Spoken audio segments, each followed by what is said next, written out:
Muy buenas tardes, hermanos. Dios nos bendiga a todos. Nos siga bendiciendo, ¿verdad? Porque ya hemos pedido bendición de Él, pero queremos toda bendición. Y también les rogamos a todos absoluta atención, tomar notas, como siempre les pedimos, porque todo esto es positivo para nuestro crecimiento espiritual. Otra cosa también muy importante es que todos, desde el más pequeño hasta el más grande, estemos dentro del auditorio desde que se inicia la primera oración. El que no quiera estar debe ser disciplinado fuera y vuelto a ingresar hasta que todos entiendan que es, desde el más pequeño hasta el más grande, una obligación estar ante la presencia de nuestro Dios, porque no es opcional, es una obligación para Carlitos como es una obligación para la hermana Celia. Desde el más pequeño hasta el más mayor, pasando por todos nosotros, es una obligación estar en reverencia ante nuestro Dios. Vamos, hermanos, a dar un estudio que precisamente tiene que ver con no criemos a nuestros hijos a nuestra manera, porque vamos a fracasar, porque ya estamos fracasando, porque ya se notan los resultados de nuestro fracaso, tanto en este servidor como en cada uno de nosotros, cada vez que hemos cometido el error de hacerlo a nuestra manera. La Biblia dice vara, nosotros decimos hablar. La Biblia dice castigo, nosotros decimos entretener. La Biblia dice disciplina, nosotros decimos darle algo de comer. La Biblia dice corrígelo, nosotros le damos algo para que dibuje y se entretenga. La Biblia tiene una sabiduría que viene de parte de Dios. Es una sabiduría sagrada, es una sabiduría comprobada. Por lo tanto, nosotros haríamos bien en hacerle caso a Dios porque Dios lo sabe todo. Porque Dios conoce a cada uno de los niños de nuestra congregación. Porque Dios conoce la situación de cada uno de nuestros hijos, estén o no estén en la congregación. Incluso conoce a aquellos que aún no han nacido, pero que vienen en camino. Ya los conoce, como le dijo Dios a Jeremías. Entonces, los seres humanos buscan en vano maneras de estar en paz con Dios fuera de las Escrituras y sin el Evangelio de Jesucristo. Pero la Biblia dice, en Romanos, que es el Evangelio el poder de Dios para salvación. También Agustín reflexionó que el alma de los seres humanos, aunque no lo noten a veces, anda inquieta, anda impaciente y solo puede encontrar descanso en Dios. Y los salmos, precisamente el libro de los salmos, demuestran que el descanso se puede encontrar en Dios. Cuando clamamos a Dios para obtener alivio de nuestras pruebas y situaciones. Cuando alabamos a Dios por sus bendiciones. Y en celebrar las grandes obras de salvación en gracia que Dios ha hecho en el pasado, en el presente, y que haga en el futuro. Los salmos le servían a Israel como un himnario. No, ellos no tenían como nosotros este libro o esta presentación que acabamos de usar. Entonces el libro de los salmos era mayoritariamente o principalmente su himnario, pero también, aparte de himnario, servía como libro de oraciones, porque allí hay una gran cantidad de oraciones. Los jóvenes que estábamos exhortando el domingo para que se involucren, sus hijos que papá y mamá son los primeros que tienen que enseñarle que es un deber servir, que es un deber dirigir, que es un deber ayudar en la obra de la iglesia. Una de las cosas que deben ponerlos, uno de los libros que deben ponerlos a leer desde muy temprana edad es el libro de los Salmos, porque es un libro que les va a enseñar a reconocer la grandeza de Dios. Es un libro que les va a enseñar que hay que buscar a Dios siempre y no solamente cuando necesitamos auxilio y socorro. Y es el libro donde pueden aprender a orar a nivel personal y cuando vienen a orar delante de la congregación no les cuesta. Siempre he creído, puedo estar equivocado, pero que el hermano que se equivoca en la oración pública, poco se está ejercitando en la oración personal. Si usted está orando 73 veces por día, ¿cuántas veces está orando en la semana? ¿Cuántas veces está orando en el mes? ¿Cuántas veces está orando en el año? Y luego, ¿cuántos años lleva de cristianismo? Y sabe que son 73 oraciones al día. ¿Sabe que son 73 oraciones al día? Inaceptables. Inaceptables. Porque hay que descontar la de las 3 comidas, si es que las hace, hay que descontar la de acostarse y levantarse, que hay que hacerla, y ya no son 73. Entonces, vamos restando luego que alguna persona nos pida que hagamos alguna oración en particular, o que nos llevemos un susto en un momento dado, o que nos digan que no hay solución económica para nuestro problema. Entonces, elevamos una oración de emergencia. Pero si nosotros estamos orando sin cesar, imagínense que si esa expresión la tomáramos literalmente, significaría nunca parar. Nunca podríamos abrir la boca para otra cosa que no sería orar. No podríamos usar la mente para otra cosa que no fuera pensar una oración. Pero obviamente no es literal, mas sí identifica una devoción constante. Pero ya decía, el libro de los Salmos sirve como un libro guía de cómo debemos orar, cómo oraba David. Por supuesto que habrá cosas que nosotros no vamos a decir. Cuando él, por ejemplo, pide destrucción para sus enemigos, seguramente nosotros en el Nuevo Testamento no vamos a hacer eso. Claro que hay que seleccionar, pero es un libro sumamente interesante del cual aprendemos muchas cosas. Ahora, noten en pantalla, los encabezados de los salmos que van del 120 al 134 se les llama salmos de ascenso o cántico gradual. O sea, ya está en sus Biblias, ¿sí? Si ven en la Biblia, en la parte de arriba, cada uno de los salmos que van del 120 al 134 se les llama así. ¿Saben por qué? Ahora miren en pantalla, por favor. Creo que, a ver, el punto es este. No, es este. Sí, ok. Noten. Todo esto que ustedes ven aquí en verde, ¿sí? Todo esto que ven en verde aquí, todo esto que ven en verde aquí, son valles. Valles, así como creo que Paso Ancho es como un valle en medio de las montañas. Esa es la parte verde, ¿sí? Como Paso Ancho. ¿Y aquí qué sería? Como las montañas que rodean el volcán Barú, ¿sí? Esta parte de aquí del centro. Entonces, cuando los peregrinos venían del norte, aquí es el norte, hacia el sur, acá está la ciudad de Jerusalén, todo esto aquí es Judea, y está la ciudad de Jerusalén por aquí en el monte Sión, en esta zona. Ellos venían, según el relieve, venían subiendo. Si venían de acá de las costas siempre son planas, luego van hacia la montaña, entonces van subiendo. Entonces se le llama así porque se cree que los peregrinos que iban hacia Jerusalén memorizaban estos cantos. De hecho, excepto el 132, todos estos salmos son bien cortos, entonces son fáciles de memorizar. Así que ellos iban cantando mientras iban subiendo las montañas. No es de extrañar que en medio de los salmos que abarcan todo sobre la vida fiel del Hijo de Dios entre los judíos, que ve al estudiante de la Biblia como alguien que encontrará en ellos un rico tesoro de información familiar, de cómo trabajar en familia. Bien, el salmo que vamos a examinar está precisamente entre estos, entre los salmos que van ascendiendo o que se cantan mientras la persona va ascendiendo o iba rumbo a Jerusalén a adorar.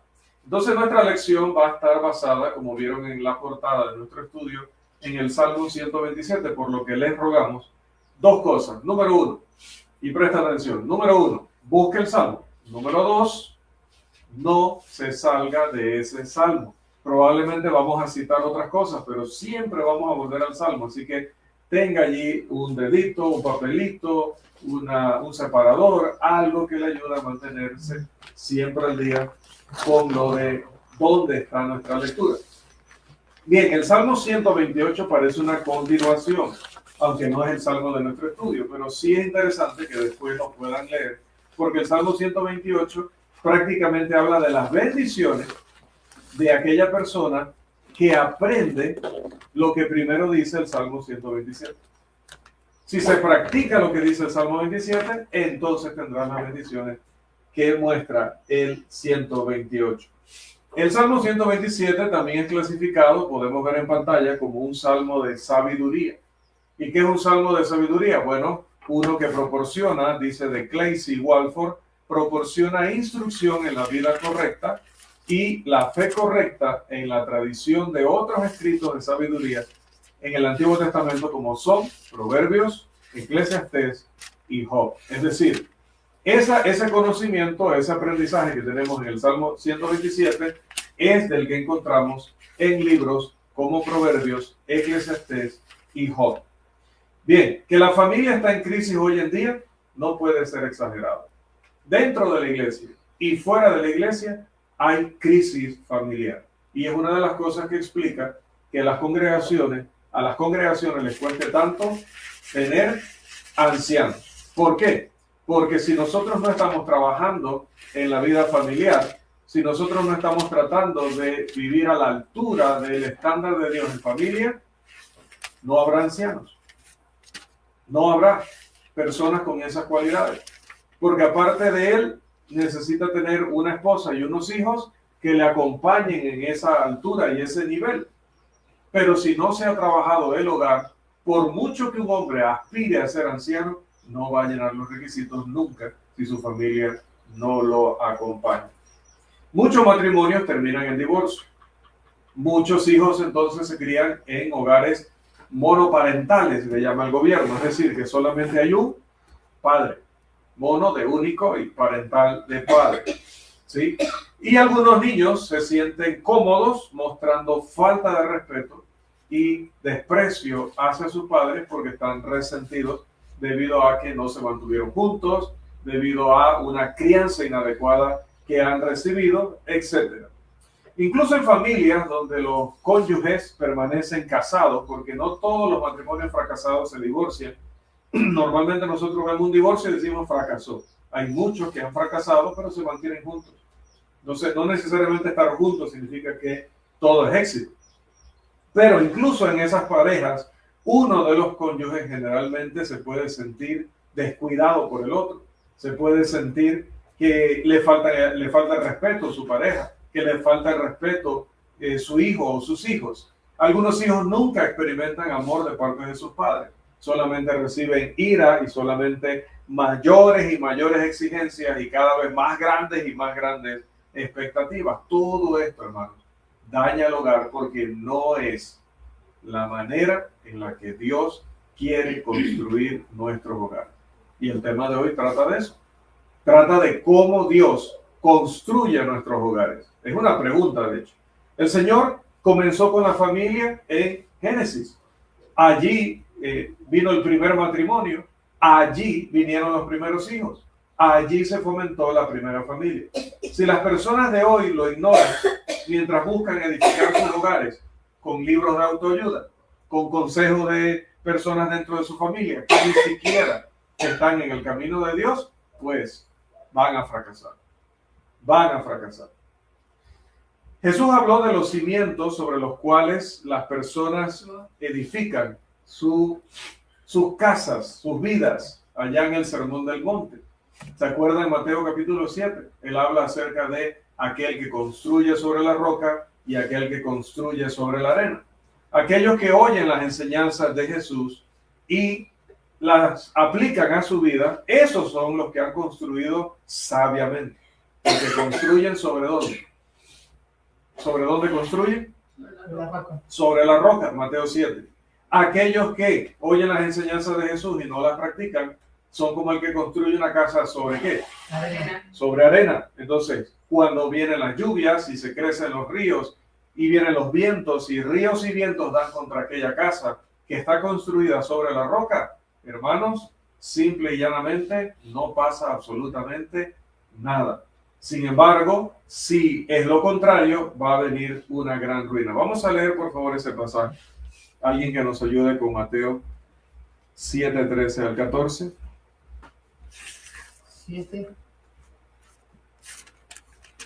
7, 24 al 27. Mateo 7. Cualquiera pues que me oye estas palabras y las hace, le compararé a un hombre prudente que edificó su casa sobre la roca. Descendió lluvia y vinieron ríos, y soplaron vientos y golpearon contra aquella casa, y no cayó, porque estaba fundada sobre la roca. Pero cualquiera que me oye estas palabras y no las hace, le compararé a un hombre insensato que edificó su casa sobre la arena. Y descendió lluvia y vinieron ríos, y soplaron vientos y dieron con ímpetu, sí, y contra aquella casa y cayó, y fue grande su ruina. Amén. Bien, acá en la portada, ¿verdad? Estamos viendo una ilustración, no necesariamente es que tenemos que construir de esa forma, ¿no? A algunos les gusta eso, yo creo que yo no podría dormir con el mar sonando allí toda la noche, pero bueno, algunos disfrutan de ese tipo de edificación, pero definitivamente ese que edificó allí edificó sobre la roca. Y aunque Jesús no estaba hablando de casas literales, no estaba hablando de construir una casa como esta sobre una gran peña, que aquí, bueno, creo que todos construimos casi que sobre peñas, porque hay peñas por todos lados, pues el principio que enseña en Mateo 7, 24 a 27 sigue siendo cierto. Si las personas no quieren ser víctimas, si los padres en la iglesia del Señor no quieren ser víctimas de las circunstancias de la vida, especialmente en sus hogares, necesitan construir sobre la roca. ¿Y qué es construir sobre la roca si no se trata de esto literalmente? Se trata de construir según las enseñanzas de Jesús. Entonces decía hace un momento, si Jesús dice vara, yo no me voy a poner a hablar porque el gobierno me dice que hable, porque el libro de autoayuda me dice que hable, o porque a mí me daban tanto palo y tanta vara que hoy yo no quiero hacerlo. No, es que es una orden hacerlo. No importa si a usted le dieron 10 millones y el niño solo necesita 300. Bueno, esas 300 usted se las va a tener que dar, porque no debe basarse en qué experiencia tuvo usted o qué experiencia tuve yo. Es que a mí me maltrataron mucho, entonces yo no los quiero tocar. No, los tiene que tocar, porque si no lo hace y esa herencia de Dios se pierde, lo van a demandar de nuestra mano, como si hubiera muerto. Dios nos va a cobrar que nuestros hijos aparten de la fe como si hubieran muerto, como si nosotros los hubiéramos dejado en una piscina y se hubiera ahogado y se hubiera muerto. Así, para ser bastante gráfico, porque Él nos los encomendó a nosotros y nos dijo, te lo voy a dar, que eso es lo que vamos a ver en este salmo, te lo voy a dar, pero lo vas a administrar como yo te diga, porque Él es mío, no es tuyo. Quítate esa idea de la cabeza. Este niño es de Jehová, este niño es de mi Dios, esta niña es de mi Dios. Viene un bebé en camino aquí, es de Dios. No le pertenece realmente a nuestro hermano y a nuestra hermana, no les pertenece, le pertenece a Dios. Y Dios les va a prestar ese hijo o esa hija. Y cómo ese niño se críe, Dios lo va a demandar de ellos. Yo tengo dos y Dios está viendo cómo van ellos dos y lo va a demandar de mi mano. No solo de su mamá, lo va a demandar de mí también. Entonces hay que estar recordando estas enseñanzas para construir verdaderamente sobre la roca. Si bien muchos dicen hacerlo porque traen a los niños a la iglesia, que están construyendo según Dios porque están trayendo a los niños a la iglesia, se están equivocando. ¿Por qué? Porque están considerando que lo único que el niño tiene que hacer es estar sentado allí. No, el niño, aparte de estar sentado aquí con nosotros, el niño debe ser corregido. Y por eso lo hemos dicho muchas veces. Si un niño empieza a hacer bulla, el enojo no es con el niño. Sépalo, el enojo es directamente con usted. Como padre, la indignación del hermano y la indignación de este servidor, cuando hay un desorden aquí, no se puede adorar el sermón. Está uno predicando, había un niño por allá predicando en la esquina el domingo. El enojo no es con el niño, el enojo es con mamá, con papá, con abuela, con tía, que no acciona.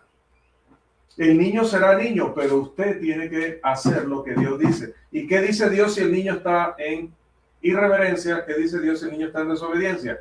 ¿Qué dice Dios? Que lo entretenga, que le hable. Eso es lo que dice Dios. No he encontrado ese versículo. Encuentro un versículo que dice, corrígelo, porque está desafiando, corrígelo.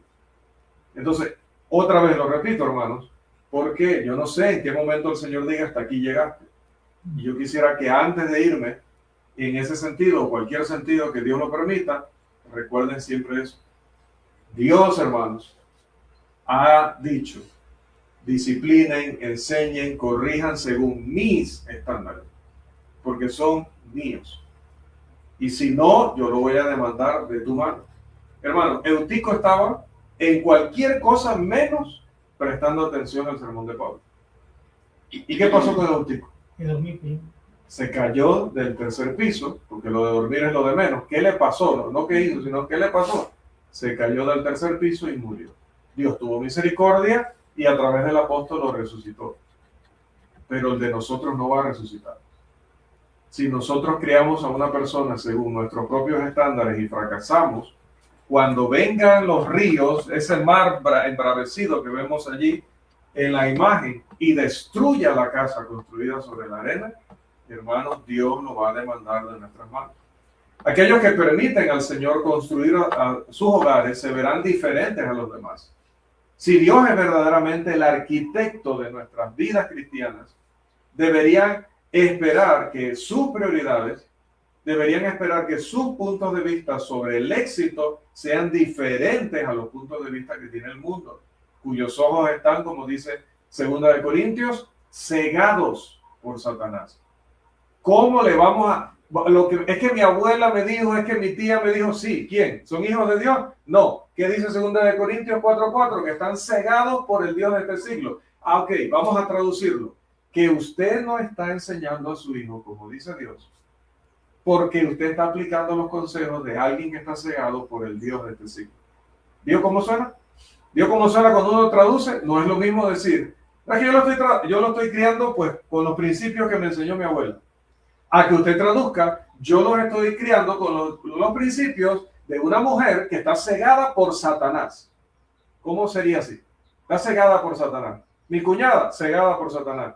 Mi papá, cegado por Satanás. Mi hermano, cegado por Satanás. Si usted me dice que está basándose en los consejos de alguien que basa ese consejo, que extrae ese consejo de la voluntad de Dios, definitivamente construye sobre la roca.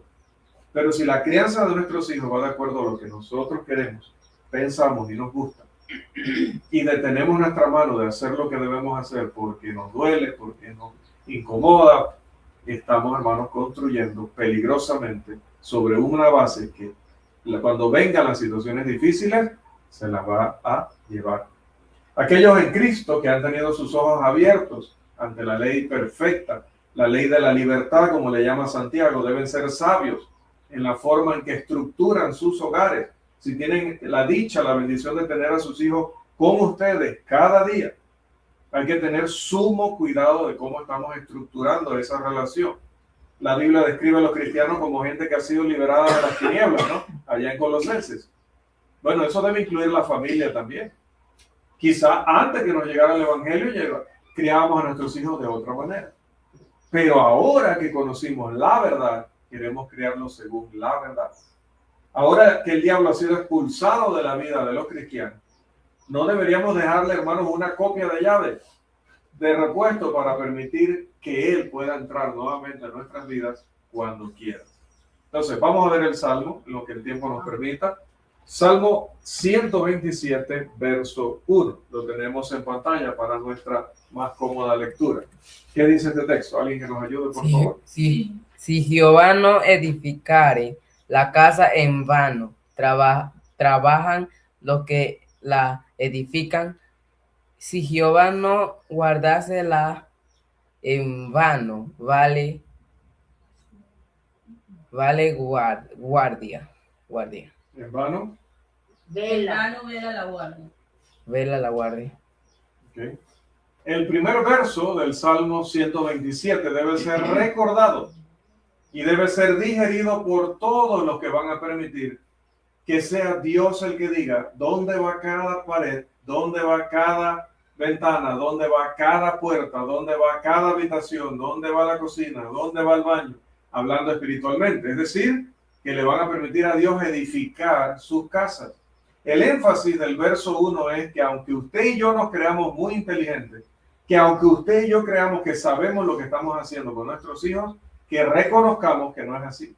Que reconozcamos que no tenemos la suficiente inteligencia, no tenemos la suficiente intuición para poder construir una casa con éxito, sin la ayuda de la guía divina.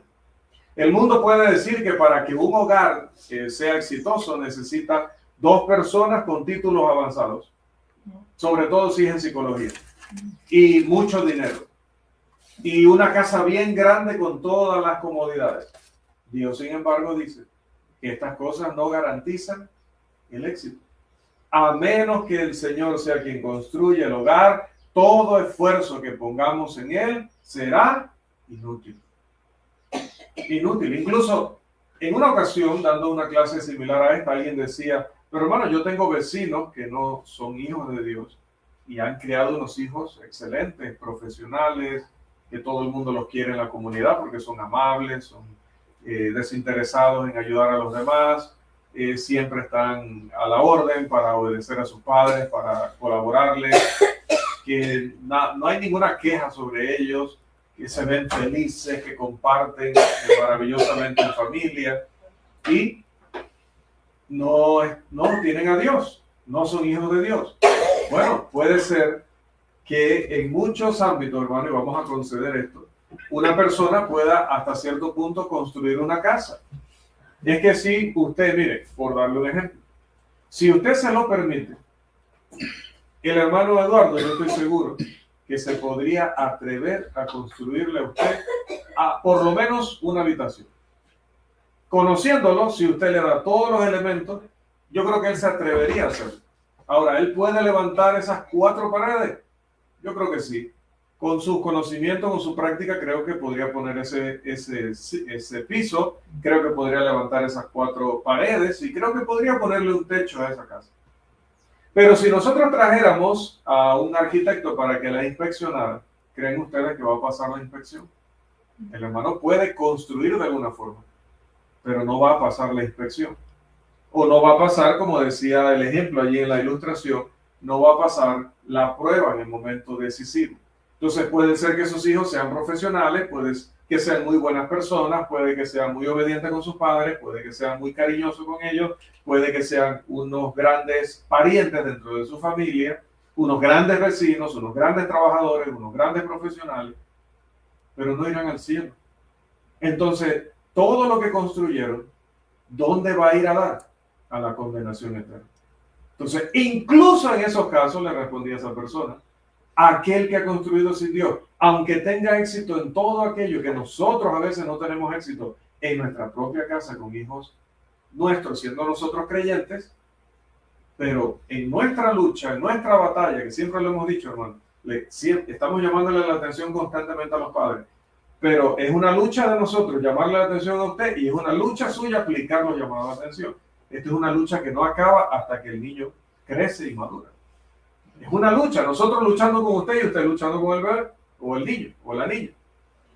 Entonces, por lo menos, aunque a nosotros los resultados no los veamos idénticos a los de estas personas, nosotros estamos luchando para que nuestros hijos puedan ir al cielo.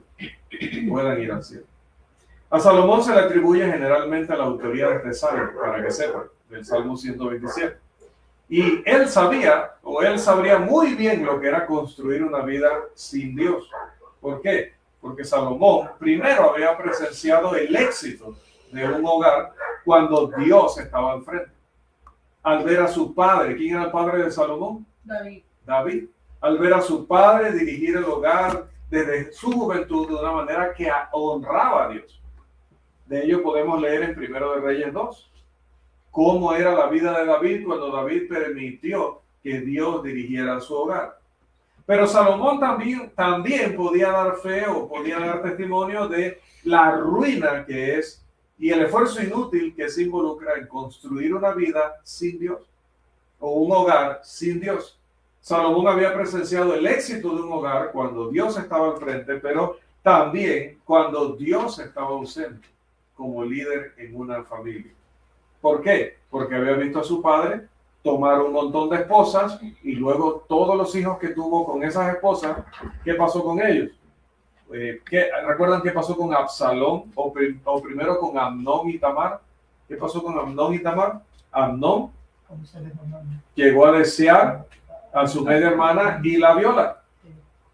Y entonces Absalón, que amaba mucho a Tamar, se llena de rencor y resentimiento hacia Amnón y busca el momento hasta que lo mata. Y luego de eso, ¿qué pasa? Luego de que lo mata, entonces Absalón huye, pero luego entonces piensa, la única manera de ella dejar de huir es que yo sea el rey. Entonces viene y toma el reino por la fuerza y echa a David, que se tiene que ir a pie. El gran y poderoso rey David se tiene que ir llorando, afligido y humillado de su trono, caminando con toda su familia, porque Absalón lo echó de la tierra. Salomón también vio eso. También, hermanos, Salomón poseía todas las herramientas que el mundo dice que uno necesita para tener éxito. Por ejemplo, Salomón era muy rico. Salomón era muy poderoso. Salomón tenía todas las cosas que un hombre quisiera tener y aún así logró fracasar ante los ojos de Dios. Salomón tuvo más riqueza que nadie en el mundo mientras vivía. Primero de Reyes 10 nos habla sobre eso. También, hermanos, él poseía algo muy especial que Dios le había dado. Y eso que le dio dice que no lo había tenido ningún hombre antes de él, ni algún otro hombre después de él, excepto Jesucristo. ¿Qué fue eso que Dios le dio? Sabiduría para gobernar, correcto. Una que superaba a todos antes y después de él. Aún así, a pesar de ser el hombre más sabio del mundo, Salomón no puso a Dios primero en su hogar, ya que se permitió que sus esposas extranjeras y las prácticas idolátricas que ellas traían desviaran su corazón y arruinaran su relación con Dios. Y sabemos cómo le fue luego al rey. Hermano, el trabajo no es algo malo, es Dios quien diseñó el trabajo para la humanidad. Pero esforzarse por tener una familia fuerte también puede compararse con un hombre que gana dinero para meterlo todo en un saco, pero que está roto por debajo. Por más que va ganando dinero, el dinero lo va perdiendo automáticamente. Así mismo es la de una persona que solamente está ocupado en hacer dinero y hacer dinero, porque mis hijos deben tener todo cuanto necesiten, porque mis hijos deben vivir la mejor vida, porque deben vivir mejor que lo que yo viví, pero no estoy construyendo su vida según Dios. Entonces estoy metiendo inversión que al mismo tiempo se está perdiendo. El salmista señaló que había una atalaya, y esa atalaya o ese vigilante cumplía un propósito en el Antiguo Oriente. Lo tenemos allí en pantalla. La atalaya siempre estaba vigilando, siempre buscando algún intruso que viniera por allí a hacer daño. ¿Y qué tenía que hacer él si lo veía? Tenía que advertir, tocar ese cuerno y advertir al pueblo, a los que estaban dentro de los muros si se acercaba el peligro. Ezequiel 3 habla acerca de esto. El salmista señaló que si el vigilante se quedaba despierto, que el vigilante se quedaba despierto en vano, si el Señor no era el supervisor de toda la obra. Podía estar mirando permanentemente, pero si el Señor no estaba bendiciendo, si el Señor no estaba presente, los intrusos iban a entrar, la ruina iba a entrar a la ciudad. Cuando los judíos regresaron del cautiverio, mientras Nehemías reconstruía los muros, algunos se burlaron y dijeron: si una zorra se sube a esa pared, se va a caer. Lo que dirían si nuestro hermano hubiera construido la casa que yo mencionaba. Si bien los que lanzaban insultos en los días de Nehemías se equivocaban, porque esos muros iban a permanecer durante cientos de años, el dicho se mantiene hasta hoy para aquellos que construyen su hogar sin Dios.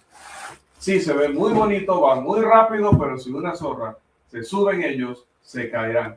No importa cuánto trabajo se ponga en la vida familiar, sin Dios, un pequeño tropiezo o dificultad va a destruir años de esfuerzo y de inversión. Para aquellos que confían en Dios, no importa cuán poderosas son las fuerzas de la oposición, nada puede destruir a esa familia. Verso 2, cargados y agotados. ¿Qué dice el verso 2 del Salmo 127? Por demás es que os levantéis de madrugada y vayáis tarde a reposar, y que comáis pan de dolores, pues que a su amado dará Dios el sueño. ¿Qué le parece? Estos vigilantes en los muros podían estar toda la noche sin dormir. Podían comer pan de dolores, un pan malísimo, porque no podían descuidarse y ir a la panadería a comprar un buen pan. Entonces comerían lo que había. No podían dormir, quizás no descansaban. Y dice Dios, aún así, aunque estés tan vigilante, si no soy yo el que dirige, vas a fracasar. Las familias que no tienen al Señor edificando su hogar, no solamente trabajan en vano, sino que también sufrirán las consecuencias de vivir todo el tiempo infelices, agotados, agobiados, frustrados. La palabra traducida aquí como en vano, el Salmo 127, versos 1 y 2, proviene de una palabra shav en hebreo que significa vacío. Nada. Dice, es como que no hicieras nada. Si yo no estoy dirigiendo, aunque te esfuerces al máximo, aunque lo hagas perfecto según tú, te digo que lo vas a hacer en vano. Es algo que es inútil.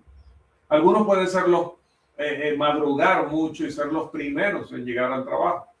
Esta puede ser una tarea virtuosa cuando Dios es la motivación detrás de nuestro esfuerzo. Cuando Dios no está en la vida de esa persona, no importa cuán temprano comience a trabajar, será infructuoso. No tiene la bendición de Dios. Levantarse antes de que salga el sol, pero no tener la bendición del Hijo de Dios es un ejercicio de algo inútil, de un esfuerzo inútil. Juan 15:5 dice que si nosotros no estamos apegados a la vid, nos vamos a secar y vamos a ser desechados, vamos a ser cortados de la vid verdadera. Otros pueden acostarse tarde y comer el pan de la tristeza, cuando podrían estar disfrutando del contentamiento de un Dios o del Dios que provee fácilmente a su pueblo. Filipenses habla acerca de esa provisión constante de parte de Dios que hace que su pueblo se mantenga contento a pesar de las circunstancias. Quizá el agotamiento de los padres hoy día es un indicador directo de que Dios no está construyendo ese hogar. Si se siente frustrado en su trabajo como padre, cuidado. Probablemente es que está tratando de hacerlo todo a su manera y no a la manera de Dios. Y se está frustrando. El buen pastor hace que sus ovejas descansen, dice el Salmo 23, y las lleva a lugares de aguas tranquilas para que puedan beber y puedan estar allí reposadas. No las conduce por aguas concurridas y turbulentas. La obra del Señor debe ser la primera prioridad, confiando en que Él proveerá.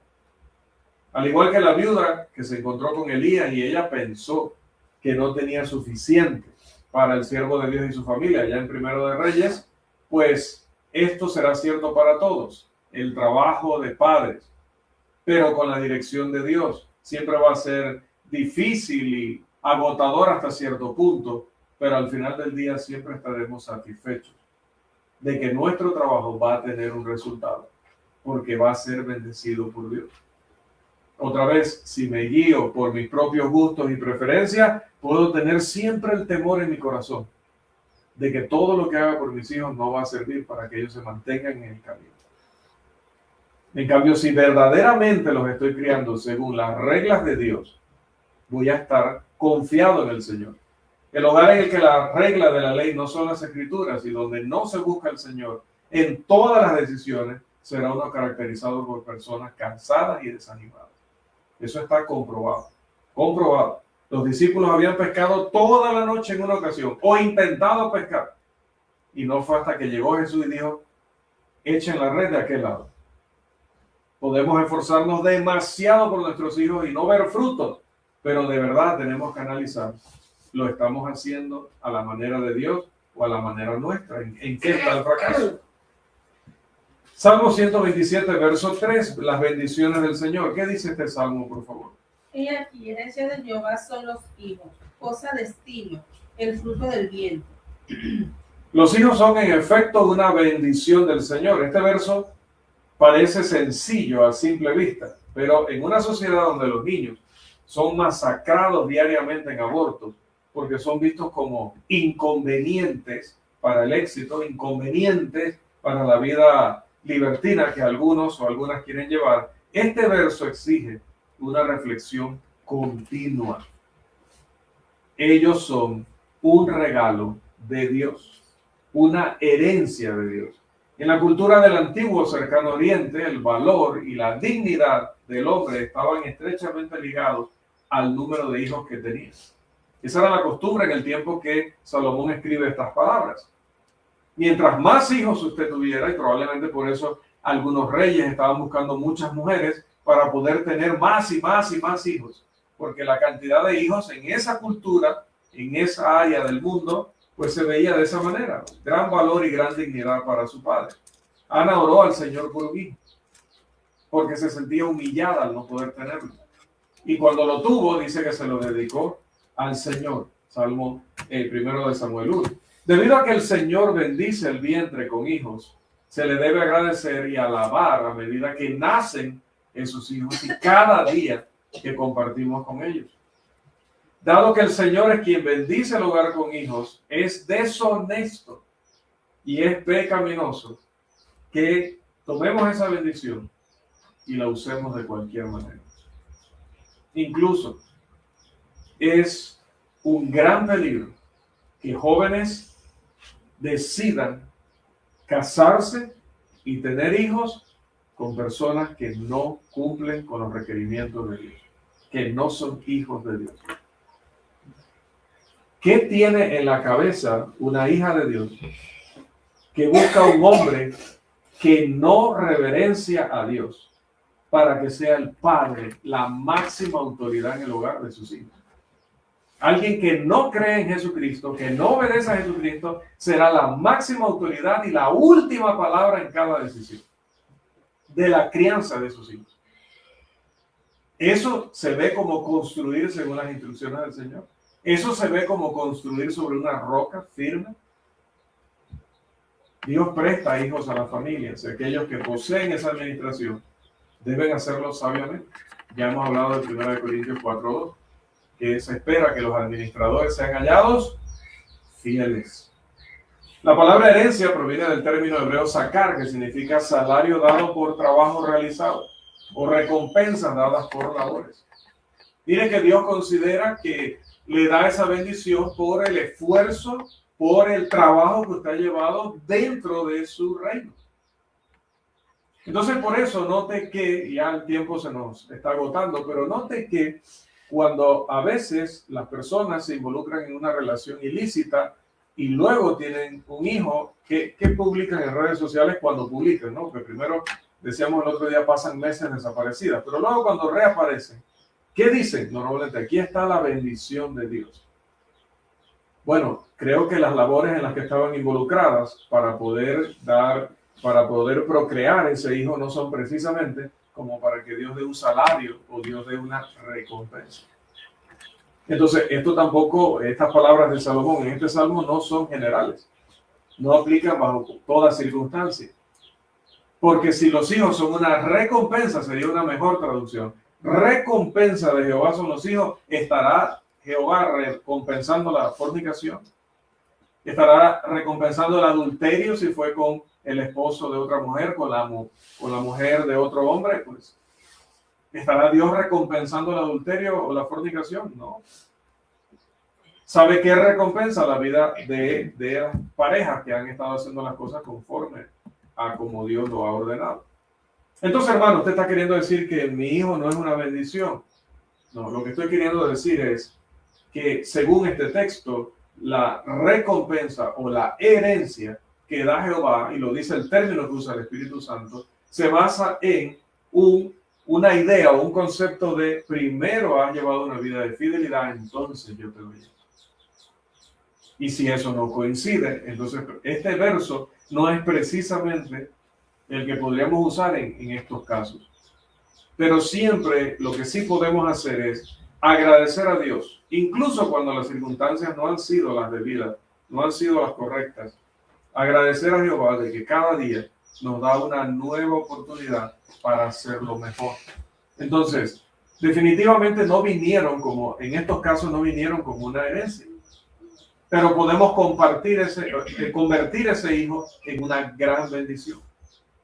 Dios dijo acerca de aquel que vendría, en tu simiente serán benditas todas las familias de la tierra. Y sabe, en una medida menor, obviamente no somos iguales a Jesús, pero en una medida menor, sea como sea que haya venido mi hijo, mi hija, yo puedo ayudarle a ser una bendición para este hogar y una bendición para la congregación y una bendición para cada persona que lo conozca en la vida, que la conozca en la vida. Así como un hijo puede venir de un matrimonio, puede venir dentro del cristianismo, y si nosotros no hacemos el trabajo, una bendición se convierte en una maldición. Le ha pasado a muchos predicadores, nos ha pasado a muchos que enseñamos la palabra, luego nuestros hijos se convierten en un motivo de vergüenza. No es que nos avergüenza que sean nuestros hijos, nos avergüenzan las cosas que hacen. No nos avergüenzan ellos, sino lo que hacen o lo que dejan de hacer. Entonces, sobre todo en cualquier circunstancia que venga, entendiendo que estos hijos vienen de parte de nuestro Dios, tratemos de hacer que den verdaderamente gloria a Él. que no traigan vergüenza a nuestro hogar, a nuestro apellido, a nuestra familia, sino que honren a Dios, y honrando a Dios van a ser de honra en nuestros hogares. Entonces habrá candidatos para predicadores, candidatos para ancianos, candidatos para diáconos, más maestras de niños, más maestras de mujeres, más directores de cantos, más y más personas que verdaderamente vengan a este mundo a contribuir y crezcan en este mundo para contribuir a que sea un mundo mejor, construyendo según las instrucciones de nuestro Dios. ¿Está el Señor edificando tu casa? Bueno, hay que estudiar la Biblia, ver cuáles son los consejos de Dios y preguntarnos honestamente, individualmente, si exactamente eso que Él está diciendo es lo que nosotros estamos haciendo. Que el Señor nos siga bendiciendo. Amén.